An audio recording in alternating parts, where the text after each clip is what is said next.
Of course I will make the scenario of this कि उनकी ज़रूरत क्यों थी आने में.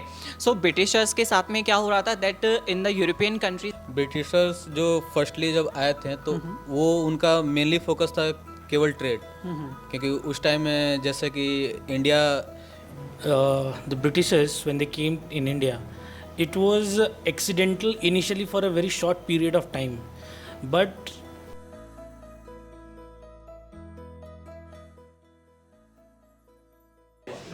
ठीक है. पहले मैं ये जो डिस्कशन है इसे इंट्रोड्यूस कर देता हूँ. हमारे इस डिस्कशन का टॉपिक है कि ब्रिटिशर्स का जो इंडिया में अराइवल था वो इंटेंशनल था या एक्सीडेंटल था. हमने क्लास को दो ग्रुप में डिवाइड किया है, दैट इज़ ग्रुप ए और ये है ग्रुप बी. ग्रुप ए और ग्रुप बी दोनों के पास डिफरेंट आर्ग्यूमेंट्स होंगे. ग्रुप ए के पास जो आर्ग्यूमेंट्स हैं दैट इज़ ऑफ एक्सीडेंटल, मतलब ये इन्हें आर्ग्यूमेंट देने हैं कि जो ब्रिटिशर्स का अराइवल इंडिया में था वो एक्सीडेंटल था. जबकि ग्रुप बी को जो आर्ग्यूमेंट्स देने हैं वो ये होगा कि ये इंटेंशनल था, वो बिल्कुल वेल प्लान तरीके से आए थे. आप एक बार में केवल एक आर्ग्यूमेंट देंगे और जो अपोजिंग पार्टी है वो उस आर्ग्यूमेंट को काउंटर भी कर सकती है. तो इस डिस्कशन को स्टार्ट करें. ठीक है, तो चलिए आप बताइए, आपको क्या लगता है कि ये जो ब्रिटिशर्स का अराइवल था ये एक्सीडेंटल कैसे था? ब्रिटिशर्स जो फर्स्टली जब आए थे तो वो उनका मेनली फोकस था केवल ट्रेड, क्योंकि उस टाइम में जैसे कि इंडिया रिसोर्सफुल था एग्रीकल्चर में. दैट्स वाई वो आए थे कॉटन वगैरह के लिए. ऊपर से उसके अलावा ये हल टर्मनिक वगैरह जो होता था उसके लिए वो आए थे मेनली. लेकिन फिर धीरे धीरे एक्सीडेंटल बोलना है. इन्होंने बताया कि वो इंडिया में आए थे केवल ट्रेड करने के लिए, उनका यहाँ इंडिया को कैप्चर करने का कोई इरादा नहीं था. आप बताइए, ये सही बोल रहे हैं गलत बोल रहे हैं?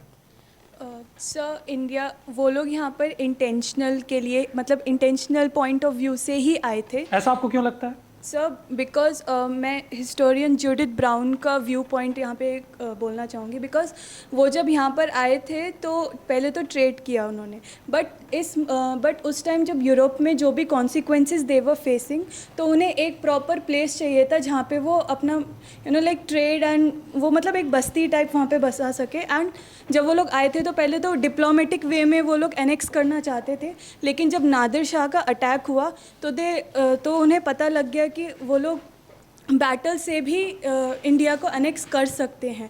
तो उनका प्रॉपर मतलब माइंडसेट यही था कि वो लोग इंटेंशनल व्यू से ही आए थे. बिकॉज पॉलिसीज़ जो भी subsidiary alliance and doctrine of lapse था ये इस चीज़ को फेवर करता है. ठीक है, इन्होंने मिस्टर जूडिथ ब्राउन का हवाला दिया है और कहा कि वो यहाँ पर आए हुए हैं. बिल्कुल आप काउंटर कर सकते हो. ये जूडिथ ब्राउन का हवाला दे रही हैं और ये कह रही हैं कि वो यहाँ पर बिल्कुल प्लान तरीके से आए थे. पहले उनको लगा कि डिप्लोमेसी से जीत लेंगे, फिर नादिर शाह को देखा तो लगा ये तो अटैक से भी आराम से जीत में आ जाएंगे. अटैक से फिर कैप्चर करने लग गए. इधर से कोई नया आर्गुमेंट दे रहा है, कोई काउंटर करेगा? नया आर्गुमेंट ये लीजिए, आप बताइए. सर पहले तो जो आर्ग्यूमेंट है वो सब्सिडरी अलायंस का है. वो पहले भी पोर्तुगीज़ ने करा था. सब्सिडरी अलायंस पोर्तुगीज़ ला चुके थे. दूसरा है नादिर शाह का पॉइंट कि इन्होंने बोला कि नादिर शाह के बाद उन्होंने एनेक्स करने की कोशिश की. बट इसका मतलब नादिर शाह से पहले तो वो एक्सीडेंटल था ना. मतलब उन्होंने काफ़ी नादिर शाह के बाद में सोचा है कि अब हम टेरिटरीज़ को एक्सपेंड करेंगे. तो वो मेरा काउंटर आर्ग्यूमेंट है. तो इनका काउंटर आर्गुमेंट ये है कि मान लीजिए कि उन्होंने सोचा भी नादिर शाह के बाद कि अटैक करके जीत सकते हैं, तो भी ये तो क्लियर है कि उसके पहले तो वो एक्सीडेंटल तरीके से ही आए थे. आप क्या बोल रहे हो? sir, according to me, I think the Britishers, when they came in India, it was accidental initially for a very short period of time. But when they understood the entire system of India, that India was divided into provinces and several small provinces were fighting just to annex the other province, then they got that benefit that yes, this is the right time, that we have understood the politics, and they started supporting each of the province, and now they understood that this is the time that we can expand our political pursuits.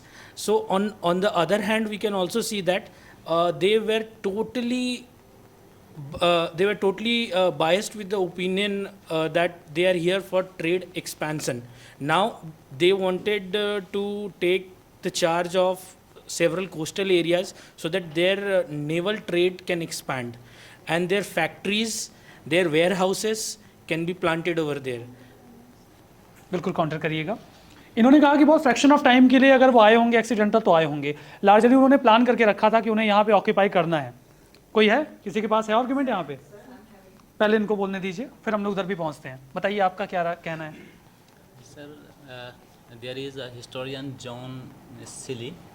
सीले का argument दे रहे हो आप? हाँ ठीक है। Yes, he said that British conquest of India was blindly and accidentally and unintentionally, and he has given many arguments, and my argument is here that when some says that Nadir Shah attacked India and then they came to know that India is weak, or he said like this.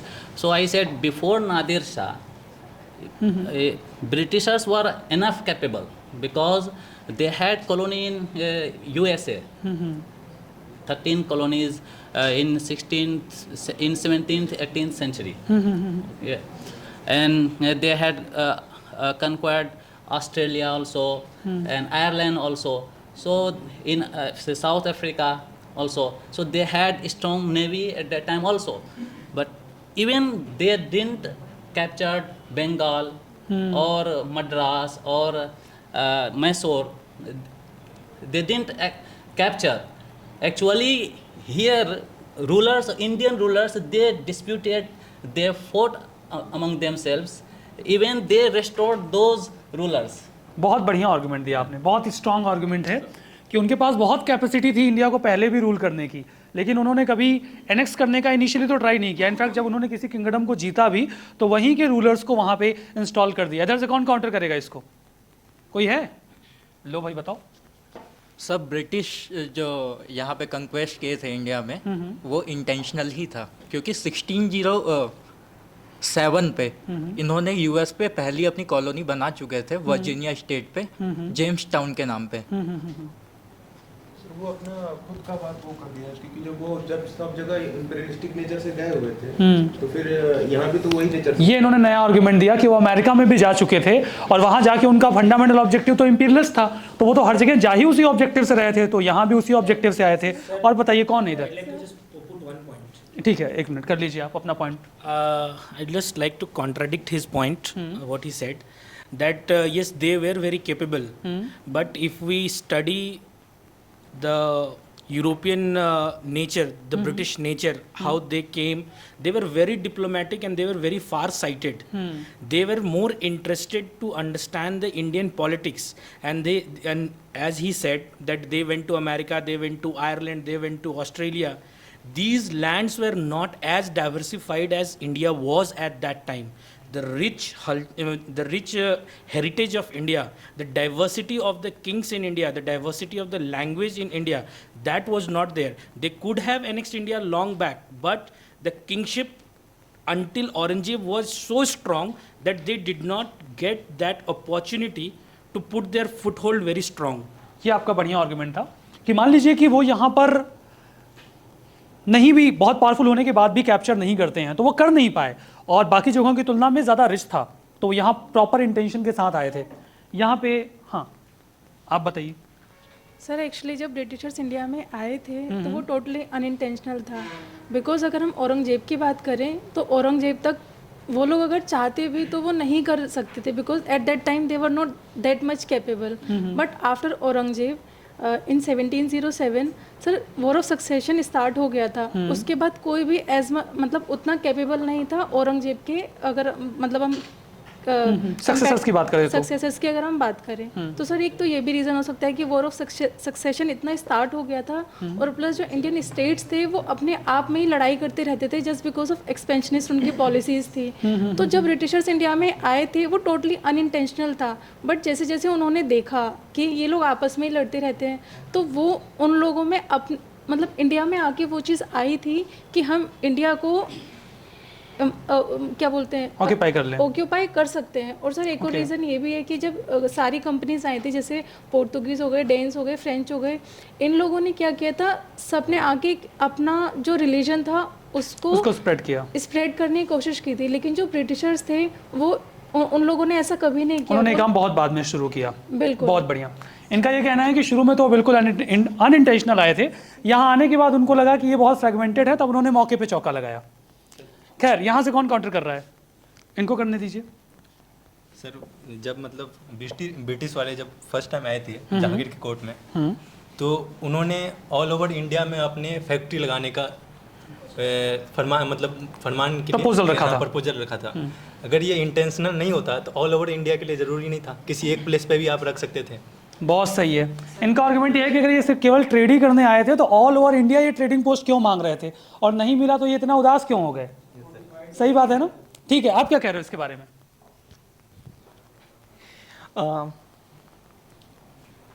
Of course I will make the scenario of this कि उनकी ज़रूरत क्यों थी आने में। सो Britishers के साथ में क्या हो रहा था that in the European countries there was the black death disease was wide spreading and there were the feudal crisis. So उनको उसके लिए रेवेन्यू जनरेशन की ज़रूरत थी। That time also industrial revolution was undergoing. So उनको एक अच्छा पैसा चाहिए था एंड चीप क्वालिटी पे चाहिए था, like buy cheap and sell dear policy पे उनको वर्क करना था। That was completely accidental because वो जब यहाँ पे आए थे, सो फर्स्ट नादिर शाह का अटैक होता है 1739 में, बट स्टिल उससे पहले उन्होंने 1717 में फारूक सियार से परमिशन मांगते हैं, फरमान जारी किया जाता है। But that time Farrukhsiyar was also weak and feudal lords खुद फारूक सियार को ओबे नहीं करते थे। बट अगर उनको ये बात पता होती कि अगर फारूक सियार को ओबे नहीं किया जा रहा है, so why he were just asking to him to allow the फरमान, they can eventually let themselves कि वो खुद से भी काम कर सकते थे, जैसे कि औरंगजेब के टाइम पे नहीं किया जा सकता था। बहुत बढ़िया बोला इन्होंने एकदम स्टार्टिंग से कि ब्लैक डेथ डिसीज़ फैल गई, वहाँ पे फ्यूडल क्राइसिस आ गया था। तो इनके हिसाब से it was all about money, यानी कि पैसे का चक्कर बाबू भैया। तो पैसे के चक्कर में वो लोग आए थे। वो लोग इतने प्यारे लोग थे कि फारूक सियार की कोई नहीं सुनता था, तब भी उन्होंने उनसे फरमान मांगा। तो इतने अच्छे लोगों के लिए ऐसा आरोप लगाना गलत है कि वो इंटेंशनल होके आए थे।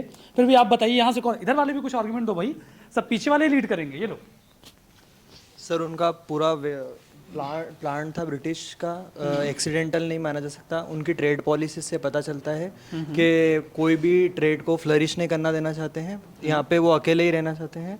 और जो 1857 का जो क्राउन रूल आता है, उससे ये साबित भी होता है कि वो पूरा कॉन्क्वेस्ट करना चाहते थे। वो पूरा प्लान्ड है। और सर, उनकी एजुकेशन पॉलिसी से भी ये पता चलता है कि वो ब्रिटिश रूल को कंटिन्यू करना चाहते हैं, ना कि किसी को एजुकेट करना चाहते हैं। परफेक्ट, बहुत बढ़िया आर्गुमेंट इन्होंने दिया इसके बाद कि अगर उनको यहाँ पे एक्सीडेंटली ही रूल करना होता, वो प्लान होके नहीं आए थे, तो उनको इस बात का ऑब्सेशन क्यों था कि यहाँ सिर्फ वही रहें और कोई और ना रहे? अकेले क्यों रहना था उनको यहाँ पे? और दूसरा, उन्होंने एजुकेशन पॉलिसी भी ऐसे फॉलो करी हुई थी कि वो धीमे धीमे इंडिया को कन्वर्ट कर रहे थे एक ब्रिटिश एम्पायर के तौर पे। अच्छा, ये बोलेंगे, कोई नया पर्सन हाथ उठा रहा है? हाँ, ये लीजिए सर। हम ये भी तो कह सकते हैं कि हमने उन्हें ऐसी सिचुएशन दे दी इंडियन रूलर ने, जो है औरंगजेब के बाद, कि मतलब उनको उनके इंटरनल अफेयर्स में एंट्री लेनी पड़ी। तो शायद कोई एक चीज़ नहीं हो सकती है कि इंटेंशनल ही होगा, एक्सीडेंटल भी होगा। दोनों चीज़, पहले एक्सीडेंटल होता चला गया, फिर उनने कुछ इरादा बना लिया अपना। जब हम खुद उनको सिचुएशन वैसी दे रहे हैं अंदर आने के लिए, तो इनका ये कहना है वो तो मजबूरी में कैप्चर कर ले गए। बड़े, हाँ, कोई नहीं, इधर से कोई नया पर्सन जिसने अभी तक कोई आर्गुमेंट ना दिया हो, आप दो। इसके बाद फिर आप भी लेना। सर, अगर इसे मतलब इंटेंशनल नहीं कहा जाए, हाँ, तो मतलब हम इसकी बैकग्राउंड हिस्ट्री अगर देखते हैं ब्रिटिश की, तो इन्होंने अराउंड 50 कंट्रीज से ज़्यादा को की है। तो अगर इंसिडेंटल एक जगह हो सकता है, हर एक जगह तो नहीं हो सकता।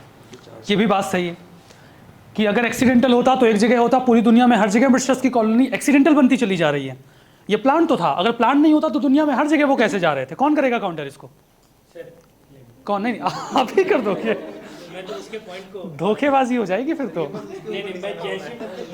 इधर से कौन करेगा? आप काउंटर करिए इसको। Sir, firstly east India company अपने ट्रेड के लिए आई थी। दे वांटेड रेवेन्यू, क्योंकि यहाँ पे बहुत ज़्यादा फ्यूडल क्राइसिस था। एक फर्स्ट पॉइंट है। सेकेंडली, अगर उन्हें चाहिए ही होता तो वो जब वॉर्स लड़ते थे तो उस टाइम पे वॉर इंडेमनिटी लेके देन वो एरिया क्यों नहीं लेते थे उस टाइम पे? चाहते तो वो भी शुरू से ले सकते थे, एरिया कैप्चर कर सकते थे, बट उन्होंने किया नहीं कभी।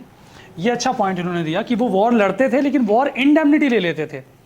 आपने अभी तक एक भी आर्गुमेंट नहीं दिया है, इनको मौका देते हैं, इनको मौका देते हैं। हाँ आप बताइए। जैसे कि उन्होंने कहा कि वो अपने ऊपर एक्चुअल में क्या था, वो अपने ऊपर रिस्पॉन्सिबिलिटी नहीं लेना चाहते थे और डायरेक्टली पीपल्स के साथ कॉन्टेक्ट में नहीं आना चाहते थे ताकि उनको लोग चैलेंज कर पाए, क्योंकि अगर वो लोगों से डायरेक्टली कांटेक्ट में आते तो लोग उनको हो सकता है एलिमिनेट भी करते और म्यूटनी भी हो सकती थी। अच्छा, मतलब एक व्यक्ति के ऊपर 2 लोगों का हमला होने वाला है, ये भी आर्गुमेंट देंगी।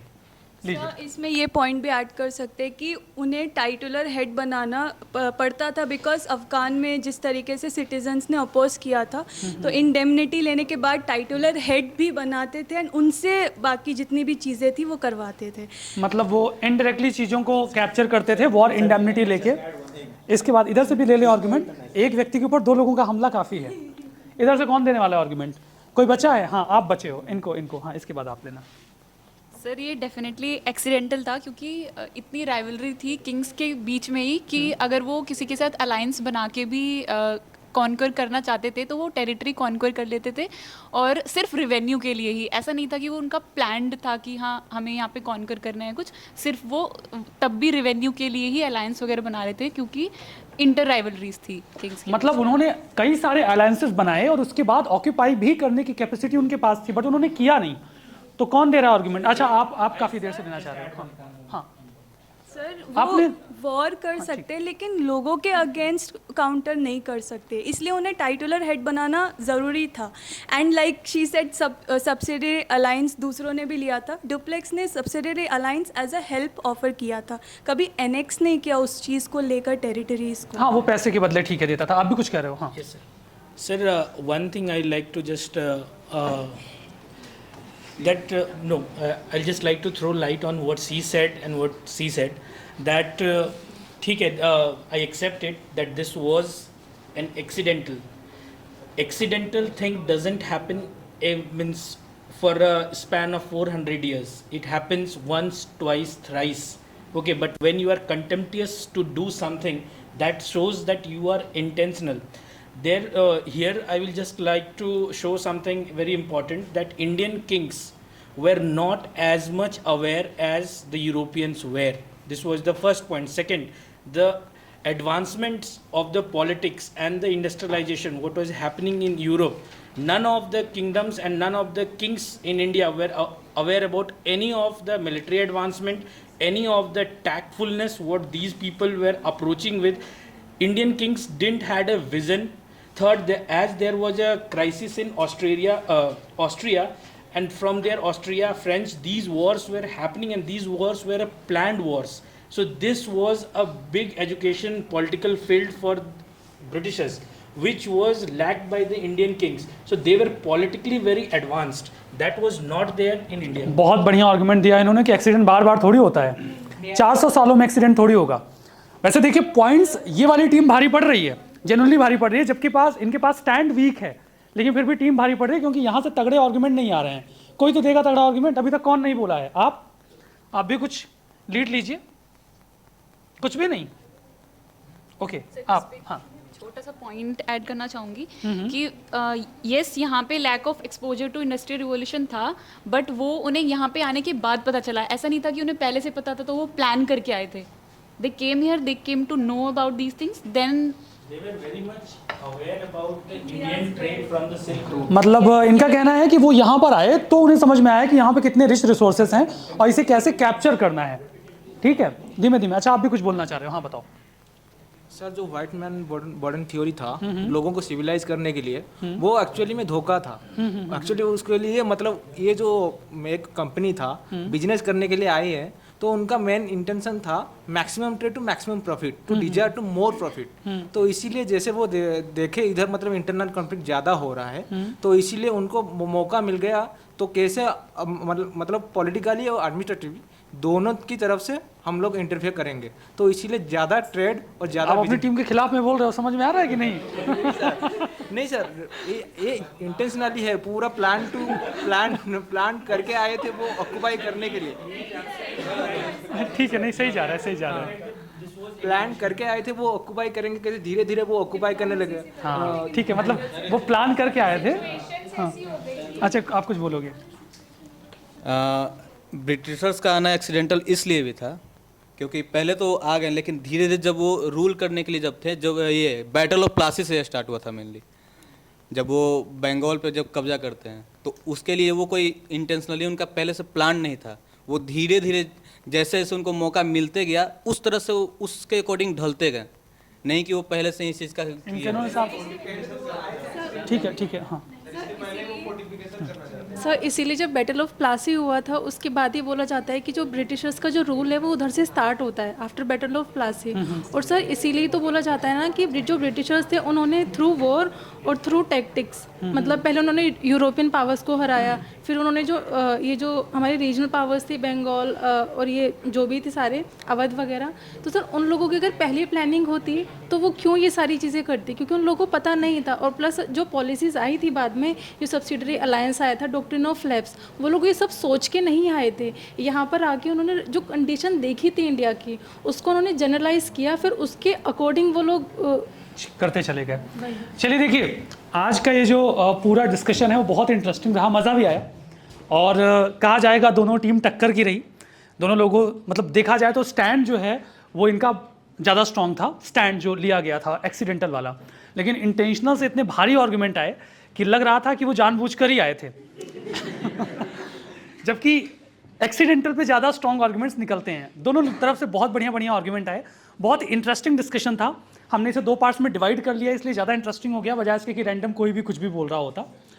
ओवरऑल आप ये बोल सकते हो कि किसी को भी आप, जैसे कई सारे लोगों ने बीच में इस बात को हाईलाइट भी किया कि इनिशियली जब वो यहाँ आए थे तो उन्हें कुछ खास आइडिया था नहीं कि वो यहाँ कर क्या पाएंगे। ट्रेडिंग कंपनी की तरह आए, अपने स्टैंड को स्ट्रॉन्ग किया, फोर्स बनाने शुरू किए, स्ट्रगल किया यूरोपियन पावर्स के साथ। लेटर ऑन उन्हें समझ में आ गया कि इधर आसानी से पॉलिसी बना के वॉर्स लड़के कैप्चर हो जाएगा। तो यू कैन से कि इनिशियली वो आए थे एक्सीडेंटली, लेकिन लेटर ऑन उनका इंटेंशन क्लियर हो गया कि इंडिया को कैप्चर करना है और तभी उनके इकोनॉमिक इंटरेस्ट फुलफिल हो पाएंगे। So you can sum up that topic in this manner. ठीक है, चलिए आज का सेशन यहीं पे एंड होता है। Thank you.